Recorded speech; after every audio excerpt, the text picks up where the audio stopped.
Hello বন্ধুরা, আবারও তোমাদের মধ্যে চলে আসলাম নতুন ভিডিও নিয়ে। এটা হলো আমার মামার বাড়িতে গেছিলাম। এটা একটা কালী পূজার ভিডিও।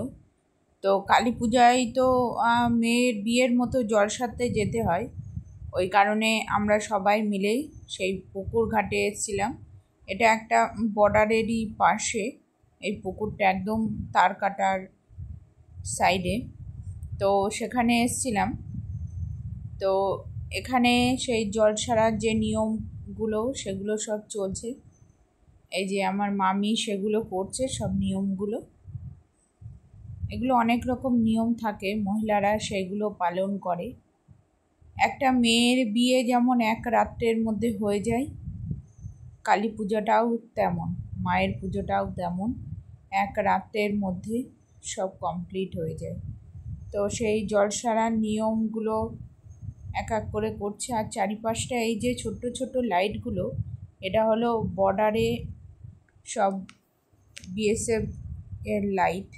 এই যে তার গেছে সব বিএসএফ এর, এসব ওই বড় বড় লাইট। পাশেই ইছামতি নদী, তার ওপাশে বাংলাদেশ।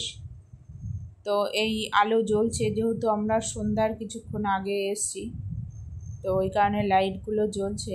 আর এইদিকে এই যে নিয়মগুলো চলছে। এর প্রত্যেকটা নিয়ম আমি অত জানি না, তাই নিয়মগুলো তোমাদের মধ্যে আমি বলতে পারছি না। তো সেই নিয়মগুলোই এখানে পালন করছে। দেখো কত সুন্দর, মানে জলে নেমে জলের মধ্যে, এটাকে বলে মা গঙ্গাকে আমন্ত্রণ করা। তো আমাদের তো আর সেই গঙ্গায় যাওয়া সম্ভব না, তো পুকুরের বা নদীতে এই জল, সব জলকেই গঙ্গা হিসাবে মানা হয়। তো সেই নিয়মটাই করছে। জলের মধ্যে দেখুন তেলটা ফেলেছে, জলের ওই জায়গাটা, জলের কালারটা কত সুন্দর এসছে, খুব সুন্দর এসছে ওই জায়গাটায় জলের কালারটা। তারপরে ধূপ নানা রকম দিচ্ছে। এই যে পান সুপারি এখন জলে ভাসিয়ে দেবে। জলের কালারটা খুব সুন্দর, খুব সুন্দর লাগছে দেখতে। বেশ চারিদিকে ছড়িয়ে গেছে, কেমন একটা রামধনু রঙের মতো। তো পানের উপরে সব দিয়ে দিল। আস্তে আস্তে এই মিষ্টিটা দিয়ে এবার পানটা আস্তে আস্তে ডুবে যাবে। যে পানটা ডুবে গেল। তো এই যে আমাদের হিন্দুদের নানা রকম আচার, নানা রকম নিয়ম করে, এগুলো সত্যিই অন্যরকম, দেখতে খুবই ভালো লাগে। কত ছোট্ট ছোট্ট ক্ষুদ্র ক্ষুদ্র কত নিয়ম। এই যে প্রদীপের আগুনের তাপ দিচ্ছে মা গঙ্গাকে, আর ধূপ দিচ্ছে মা গঙ্গাকে। তাই এগুলো দেখতে সত্যিই খুব ভালো লাগে, খুব সুন্দর লাগে দেখতে। তো নিয়ম মোটামুটি প্রায় কমপ্লিটের পথে হয়ে গেছে।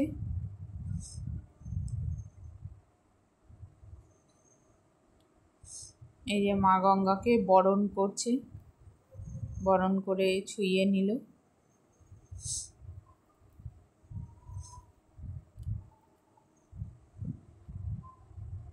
একটা কথা, সেটা হলো আমরা যারা হিন্দু ধর্ম, হ্যাঁ সকল ধর্মেই কোনো না কোনো নিয়ম আছে, কিন্তু আমরা যারা হিন্দু সনাতন ধর্মে, তারা আমরা জানি যে আমাদের এই ছোট্ট ছোট্ট নিয়মগুলো আমাদের কাছে কত মূল্যবান।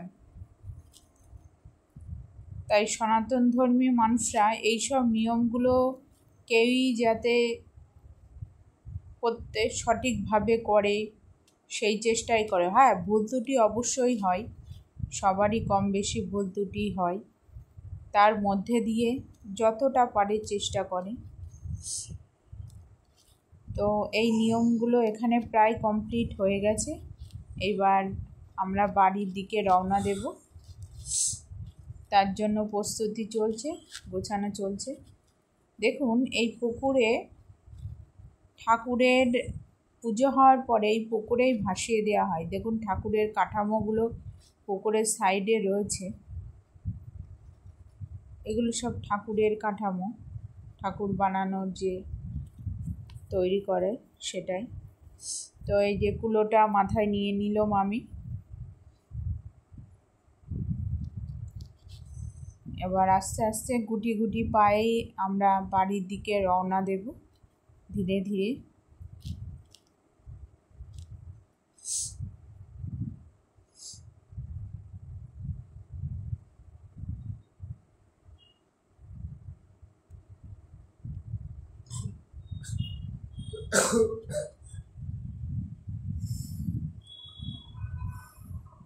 এবার আস্তে আস্তে ঘাট থেকে পুকুর থেকে সবাই উঠছে বাড়ির দিকে যাওয়ার জন্য।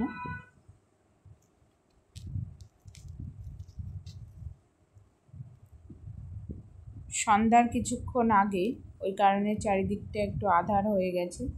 তারপরে এই দিকে দেখো রাত্রের খাবারের জন্য প্রস্তুতি চলছে, ওই কারণে সব সবজি কাটা কুটি সব চলছে। সবাই মিলে হাতে হাত লাগিয়ে সবাই কাজ করছে। অনেক রকম রান্না আছে তো, ওই কারণে সবাই মিলে গুছিয়ে এই কাজগুলো করছে। একটা বড় কাজ বা বড় অনুষ্ঠানে সবাই যদি হাতে হাত লাগিয়ে মিলেমিশে করে তা সেটা খুব অল্প সময়। এদিকে দেখো আমাদের মা চলে এসছে, মাকে নিয়ে আসা হয়ে গেছে। আর এইদিকে কীর্তন শুরু হয়ে গেছে। আমরা যারা সনাতন ধর্মের মানুষ আছি তারা কীর্তন সম্বন্ধে আশা করি সবারই ধারণা আছে। তো সেই কীর্তন চলছে এখানে, ঠাকুরের নাম গান, কৃষ্ণের নাম গান চলছে এখানে।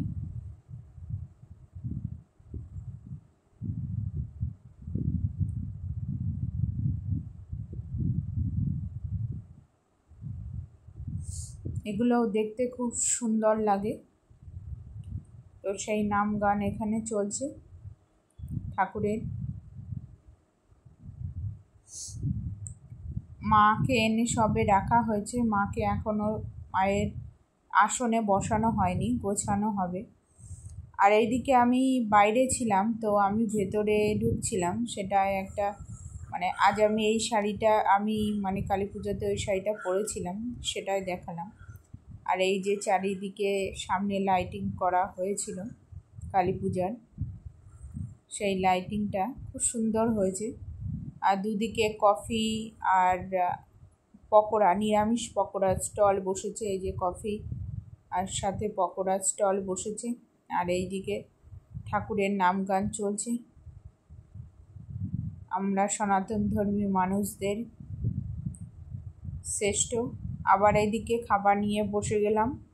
খাবার খেতে অনেক রাতই হয়ে গেছিলো। তা প্রথমে দিয়েছিল খিচুড়ি, তারপরে ফ্রাইড রাইস দিয়েছে, তারপরে ভেজ ডাল দিয়েছে। তো সেই ভেজ ডালটা খাচ্ছি। রান্না খুবই সুন্দর হয়েছিল, ঠাকুরের প্রসাদ খুবই, মায়ের নামে। তারপরে ফ্রাইড রাইসের সাথে ছিল আলুর দম। প্রত্যেকটা রান্না খুব সুন্দর হয়েছিল। তারপরে এই যে চাটনি পাঁপড় দিয়ে গেছে। তারপরে এই যে মিষ্টি, 3টে মিষ্টিই আমি খাইনি, আমাকে জোর করে দিয়ে গেছে। তো আমি 2টো